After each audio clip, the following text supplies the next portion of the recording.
Alright, now that the title has gotten your attention, let me just say right off the bat, it's not clickbait, it's not hyperbole, it's not exaggeration. Crone Hellebron is broken. But just to preface the video, it took the entire Ever-Chosen Invitational Tournament, more than 100 multiplayer games between some of the better players in the community, like Jonton, Turin, Gobble King, those kind of guys, and a bunch of campaign games as well, before someone finally said that Hellebron was literally broken, not just very strong. And that person happened to be myself, and even after I said it, I didn't know exactly what was wrong with her. A couple of the other content creators with early access said I was wrong, that she was fine, and so I did some testing. Quite a bit of testing, in fact, and boy, did we find some weird stuff. To be clear, I am not surprised this managed to slip past Creative Assembly's attention. I don't blame them for that at all, but I do need to call attention to it because I think it's going to have a pretty adverse effect on the game once people start abusing it, both in single-player campaign and on the multiplayer metagame in general. And rest assured, they will abuse it if it does not get fixed quickly. And with the DLC coming up on the 31st of May, there's not a whole lot of time. So before we get into exactly what the bug or the problems inherent in Crone Hellebron's current design are, I want to provide a quick overview of what she offers in the tabletop and the source material. The Blood Queen of Hargoneth is the literal definition of a glass cannon blender lord, a fundamentally ideal combat grandma through and through.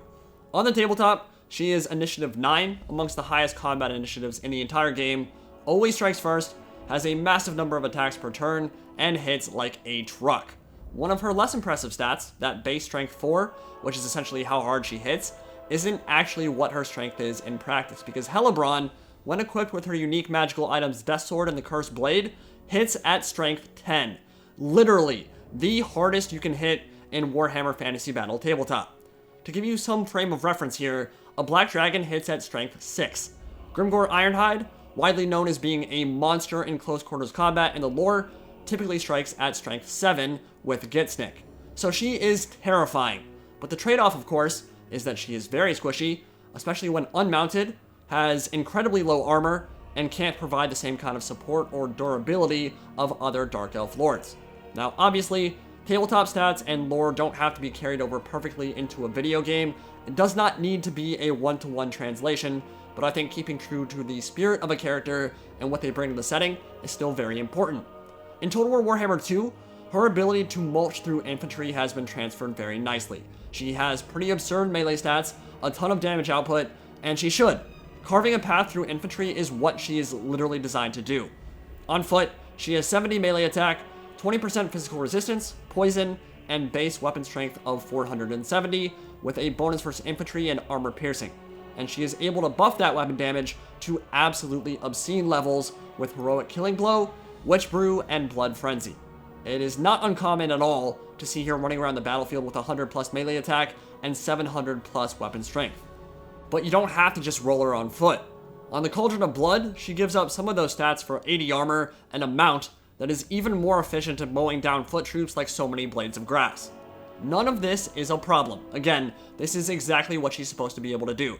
Slice through ranks of infantry like a hot knife through butter, but all the while exposing herself to attacks from enemies where, in theory, she should be able to get killed relatively easily if she's out of position, or an enemy makes a concerted push for her. Now, as we said earlier, she has an item called the Cursed Blade.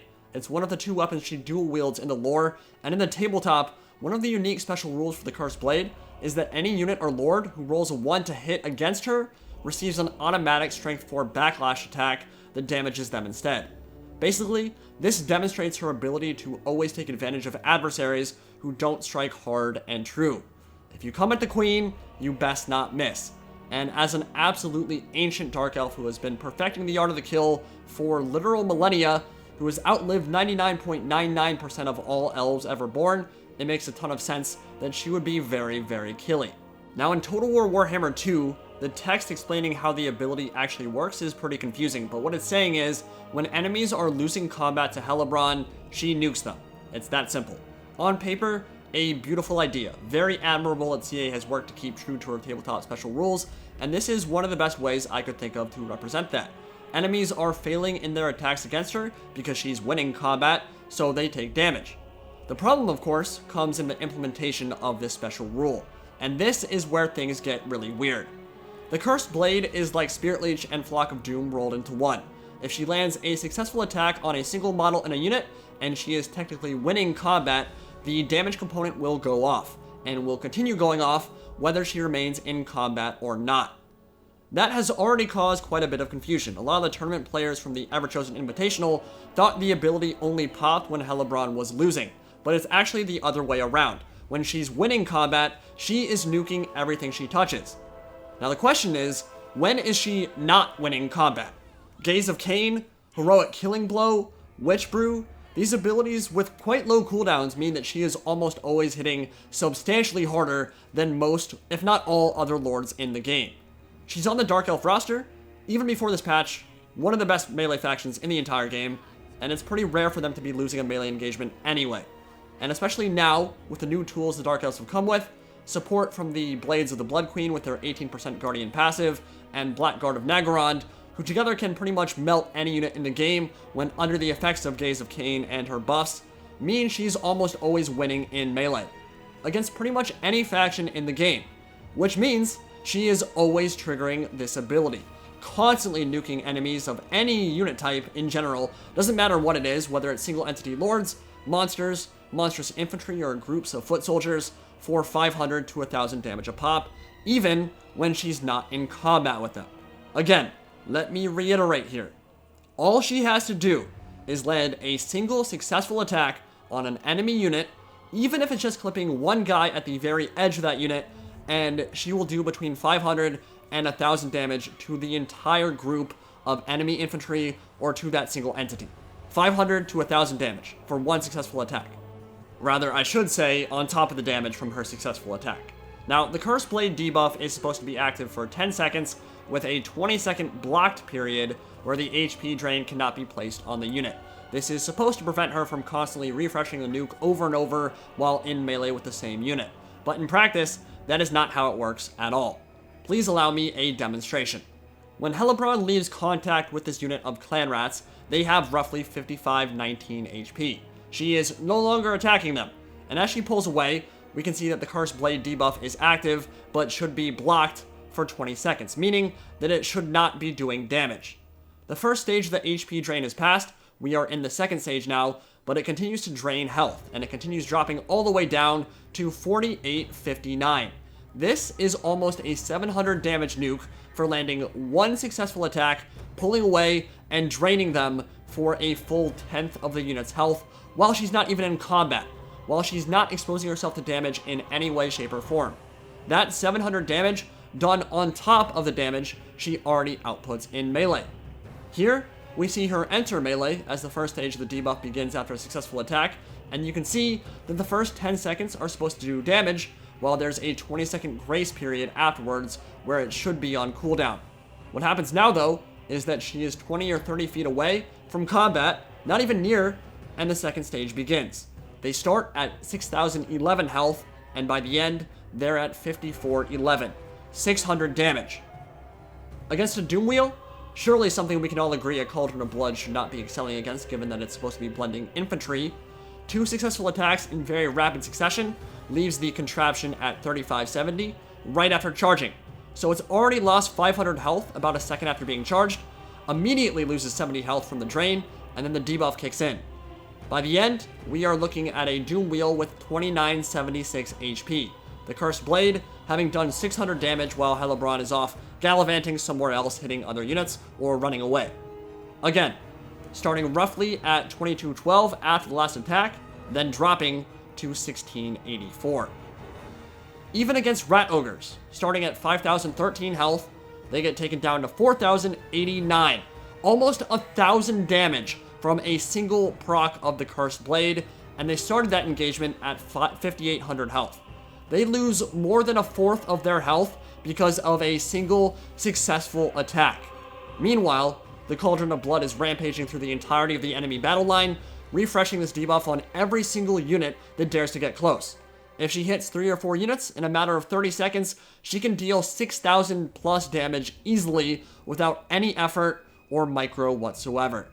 That means every 30 seconds you are engaged in melee with her, you're losing a full infantry unit. It is absolutely absurd. Committing troops to swarm her or even attempt to fight her is an awful strategy, because you will lose every single time. Every faction in the game, if they try to take her on in a straight up melee fight, will lose. Think about how abusable that is on top of a Cauldron of Blood. You can literally just plop her on top of some of the best armor-piercing, highest leadership units in the entire game with the Blackguard of Negorond, and more importantly, now the Blades of the Blood Queen with their Guardian Aura and insane stats. Spam attack orders on all enemy units in your immediate vicinity with Hellebron. Use the mass of that Cauldron of Blood to push through and give a love tap to many different targets. And every 20 seconds, you are nuking every unit you touch for 600 to 1,000 damage. This is why she's able to rack up 300, 400, 500 kills in 2 minutes or less. This is why you can see her get 200 kills in the last minute of me fighting this battle against the Skaven.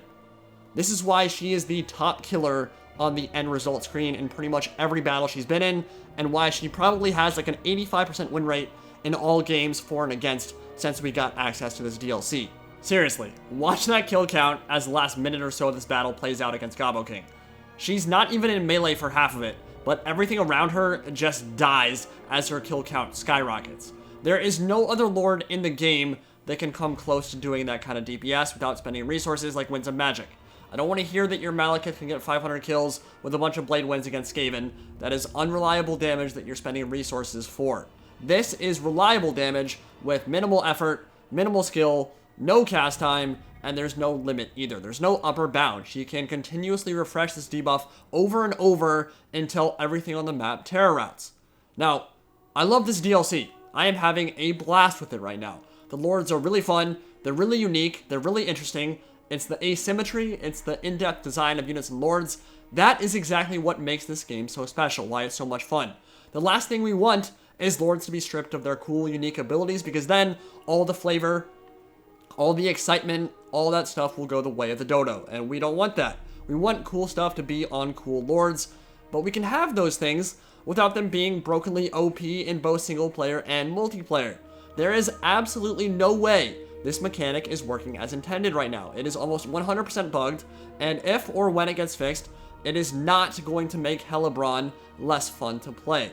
She will still be an absolute monster in melee, and she will still retain all the flavor that makes her who she is in both the lore and on the tabletop, and that's what's important.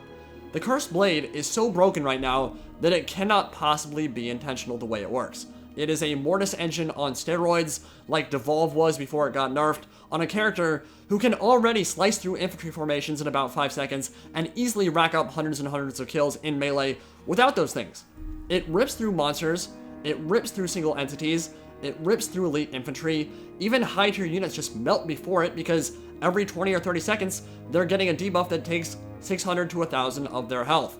And then you consider all the other tools the Dark Elves got in this update, and it's just way too much. It's thoughtless, it's mindless, and it's way too easy to abuse. I've played a bunch of games where I barely microed, just kind of mouth-breathing right-click attack order, and I won convincingly against talented players. I probably could have gone AFK, and I'm not even joking. So, I think the Dark Elves are going to be very strong this patch, quite near the top of the tier list, if not at the very top, and I think that's fine. Completely unsurprising. We know that Skaven and Lizardmen will be getting their Lord pack relatively soon, I think. And the Dark Elves were already a good faction. They got a bunch of new cool toys to play with. I don't think much else needs to be touched right now. For right now, I think most of it is completely fine. They're really good. Dark Elves can absolutely be countered. We need more games with a much larger player base to see how the campaign and multiplayer meta games shake out in general. So I don't think we need drastic changes. But I think it is quite apparent that the Cursed Blade and Hellebron are not working properly right now. And on top of an already pretty insane DPS Splendor Lord, it is not fun to play against, and it's going to be a bad thing in campaign and multiplayer. Very, very abusable. Now, obviously, I want to preserve the flavor, the uniqueness, and variety of units and lords. Asymmetrical balance and the vast differences between factions is exactly what makes Warhammer what it is, why it is so appealing. But at the end of the day, single player still needs to be balanced as well. It still needs balance. If the game is way too easy, people are going to get bored, and they're going to stop playing. If Kolek can fart and obliterate entire regiments with his gaseous expulsions from across the map, that is not a good thing for the game. Whether you are a single player or a multiplayer player, it's bad. If you love that kind of stuff, if you want to fulfill that overwhelming power gaming fantasy, by all means, download a mod that lets Grimgor one-shot help hit abominations. Download a mod that lets Karl Franz call in his homies from the Golden Throne on Terra with some Battle Brother Steel Rain. That is completely fine if that's how you like to play your games. When you're playing single player, it's not a problem. You're not affecting anybody else if that's what you like to do. But that is obviously not CA's main design philosophy behind this game, and they have shown a willingness and a desire to change things when they are exploitable, abusable, and when they make the campaign too easy. This absolutely falls into that category for sure. No question in my mind. When a melee lord is able to drop nuke damage constantly that's more powerful than Flock of Doom or Devolve with no resource like Winds of Magic tied to it, and she doesn't even have to be in melee for it to do its full damage, something is wrong, and I would like to see it get fixed. It is going to ravage multiplayer for sure. It is going to have a negative effect on single player, except for the people who don't want to be challenged in any way, shape, or form, and I fully expect that the balance team will be addressing it soon. With all that said, Hellebron is beatable. There are a handful of factions who can kite her to death and avoid melee entirely. The Empire, Lizardmen, High Elves, Wood Elves, and even the Dwarfs have tools to snipe her down and play the kite game, but the builds are very specific. The margin of error is very small, and though the Dark Elves are certainly supposed to be a very strong melee rush faction, there is absolutely no reason they should be mindless, brainless, mouth-breathing right-click and go AFK if your opponent decides to take a melee engagement with another good melee faction. And right now, that is pretty much what happens. Very strong melee factions cannot take the Dark Elves in melee right now with the way Hellebron is working if she's played even remotely competently.